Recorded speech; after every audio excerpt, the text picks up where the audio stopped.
Hi everyone, and welcome to the third example problem video. Today we're going to be doing some example problems involving chain rule. Now, I know that chain rule is something that we've covered a very long time ago. Actually, it was already on one of your homework sets.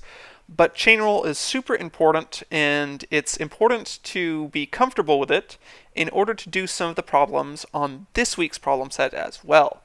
So all of these first three videos are all leading up to the next one, which I will make after these, which involves how to deal with cases where there are multiple rules that you need to apply in the same problem. So cases where there will be a chain rule and a product and a quotient rule, a quotient and a chain rule, something of the sort.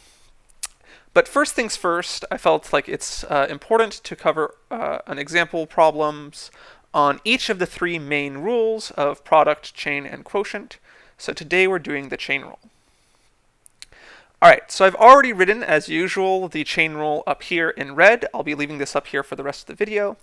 But very quickly, what the chain rule tells you is that it tells you that when you're taking the derivative of one function nested inside of another function, so here this function g of x is being plugged into the function f. And chain rule tells you that if you're doing this, then the derivative is going to be equal to the derivative of the inside function, so that's g prime of x, times the derivative of the outside function, f prime, but into this f prime of x, you're going to be plugging in g of x again. So keep that in mind that you are still plugging in g of x into f prime. There is not a multiplication involved here. This is plugging in. Okay. So let's do some examples. And as usual, let's start off with a quote-unquote easy example. And here we're going to ask, how do we take the derivative of e to the x to the fourth? All right, so as usual, I like to start off these videos involving different rules by asking yourself, how do you know that you're going to need chain rule in this problem? And the answer is that you can see that instead of having a standard function e to the x, you are plugging into the standard function a different function, x to the fourth. So these two functions are being nested as such. And in red, we have what I like to call the outside function. And in blue, we have what I like to call the inside function.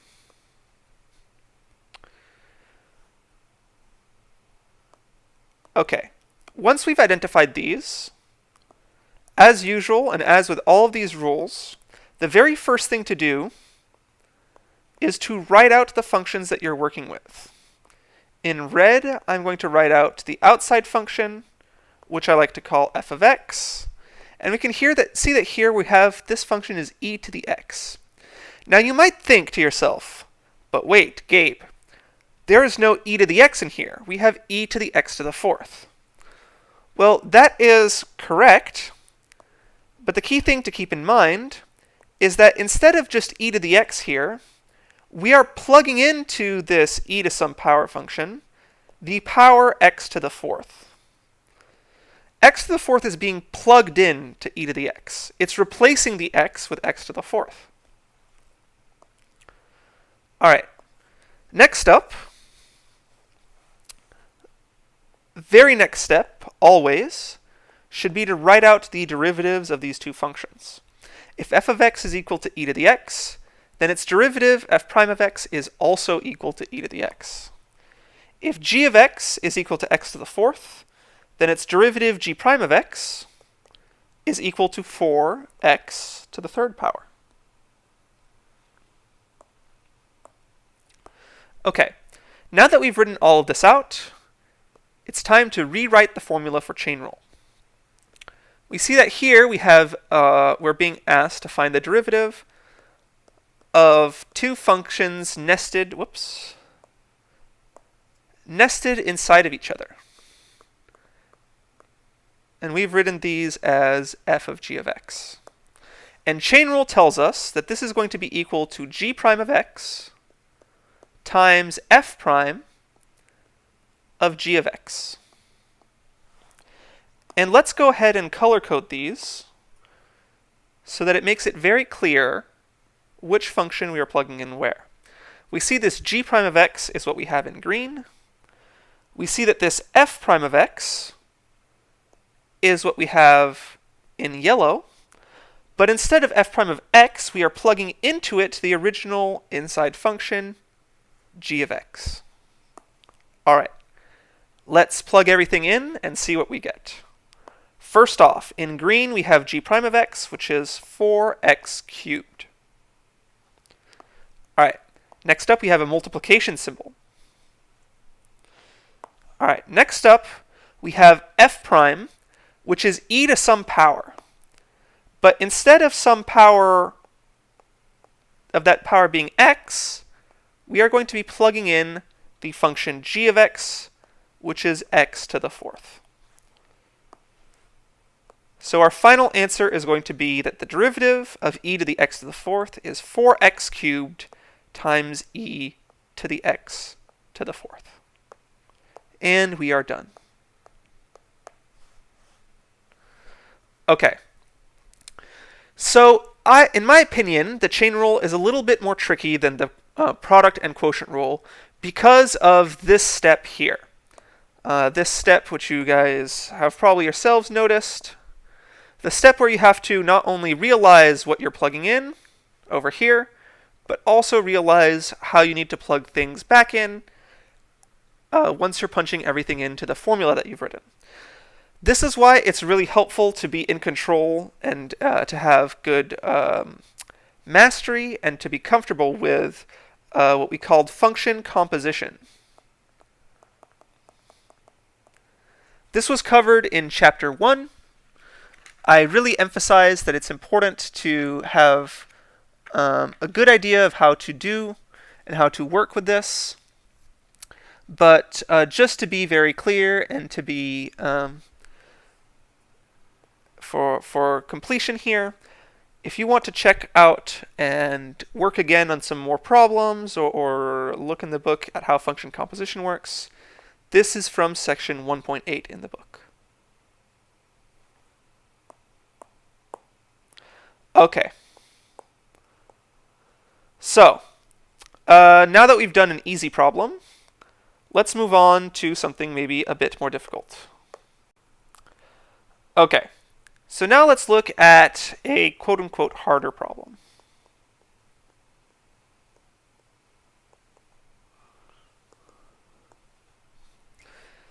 Now, in my opinion, chain rules are all relatively difficult. There's not a huge difference between the easier and the harder problems. As long as you get used to the method, they all pose roughly the same difficulties or issues. But nevertheless, let's work on something that I think most people will consider a bit more difficult, and take a look at how we find the derivative of the square root of 5x to the fifth plus 2x minus 1. Okay. So, first question, how can we tell that we need to use the chain rule in this problem? Well, the way that you sort of notice this is that, again, we have one function that is nested inside of another. Our outside function is going to be the square root, right? That's what we're doing at the very end, in the very last layer, is we're taking a square root of a big function on the inside. And this function on the inside is this polynomial 5x to the fifth plus 2x minus 1. Now that we've identified these, let's write these out. So we have our outside function, which we are calling f of x. And this is just going to be square root of x. So the outside function is just taking the square root of something. Now inside of this, into the square root, we are plugging in our inside function, which we call g of x. And in this case, g of x is 5x to the fifth plus 2x minus 1. All right. As usual, the very first thing that you should do at this point is to write out as well also the derivatives of both of these functions.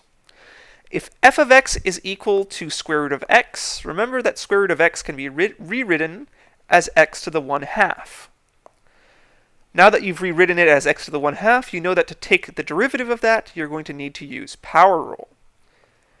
Power rule works by putting in front the power that you started off with and multiplying this by x to the power that is 1 less than what we had before. 1/2 minus 1 is negative 1/2. All right. Next, we need to find the derivative of g of x. If g of x is 5x to the fifth plus 2x minus 1, its derivative g prime is going to be 25x to the fourth plus 2. Okay. Now that we've done this, let's rewrite chain rule out in full. So we're being asked to find the derivative of two functions, f and g, which are nested one inside the other. And chain rule tells us that this is going to be equal to g prime of x times f prime of g of x. Once again, let's color code these so that we know what we're dealing with. So here, g prime is what we have in green, f prime is what we have in yellow, and into this function f prime, we are plugging in the function g. All right, let's rewrite all of this out. Again, color coding. Don't forget the parentheses, these are important. We see that g prime of x, we know, is 25x to the fourth plus 2.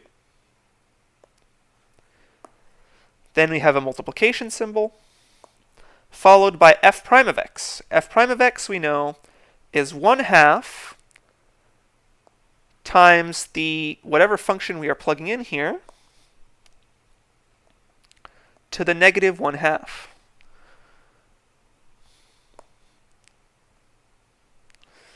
And this function that we are plugging in is the function g of x. And g of x, we know, is 5x to the fifth plus 2x minus 1. So final answer, the solution to this problem, is that the derivative of the square root of 5x to the fifth plus 2x minus 1 is equal to 25x to the fourth plus 2. Mind the parentheses, those are important, times 1/2 times 5x to the fifth plus 2x minus 1. Again, mind the parentheses, those are important, to the power negative 1/2. And we are done. Okay, so that's the process for finding the derivative, for finding derivatives using the chain rule. I'm going to be following this up right away with a video that tells you how to work through problems where you have to deal with multiple rules all in one problem. So mixing chain rule and product rule, product and quotient, or chain and quotient. But with this video, that completes the trio of the rules themselves. We've now done product, quotient, and chain rule. And you can take a look back at these 3 videos if you're having issues with the next video that involves how to combine them. All right, bye-bye.